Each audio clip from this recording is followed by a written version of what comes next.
നിത്യജീവിതത്തിൽ നമ്മൾ സ്ത്രീകൾ എല്ലാവരും നേരിടുന്ന ഒരു വിഷയമാണ് ആർത്തവം. ആർത്തവ സമയത്ത് എന്തിനാണ് സ്ത്രീകളെ മാറ്റി നിർത്തുന്നത്? ഒരു കുഞ്ഞിന് ജന്മം കൊടുക്കാൻ വേണ്ടി സ്ത്രീയുടെ ശരീരം തയ്യാറാകുന്നതാണ് ആർത്തവം. ഈ ആർത്തവത്തിന് എന്ത് തൊടിയിലാണുള്ളത്? ആർത്തവ സമയത്ത് സ്ത്രീകൾ ക്ഷേത്രത്തിൽ പ്രവേശിച്ചാൽ എന്താണ് കുഴപ്പമെന്ന് ഐശ്വര്യ രാജേഷ് സമൂഹ മാധ്യമങ്ങളിലിട്ട ന്യൂസാണ് ഇപ്പോൾ വൈറലായിക്കൊണ്ടിരിക്കുന്നത്. ദി ഗ്രേറ്റ് ഇന്ത്യൻ കിച്ചൺ എന്ന ചിത്രത്തിന്റെ പ്രമോഷന്റെ ഇടയിലാണ് ഐശ്വര്യ ഈ വാക്കുകൾ പങ്കുവച്ചത്.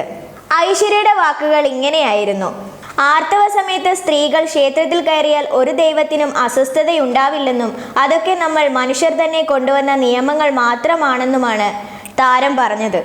സ്ത്രീകളുടെ ജീവിതം അടുക്കളയിൽ അവസാനിക്കാനുള്ളതല്ലെന്നും അവരുടെ കഴിവുകളും പ്രകടമാക്കാനുള്ളതാണെന്നും ഐശ്വര്യ പറഞ്ഞു.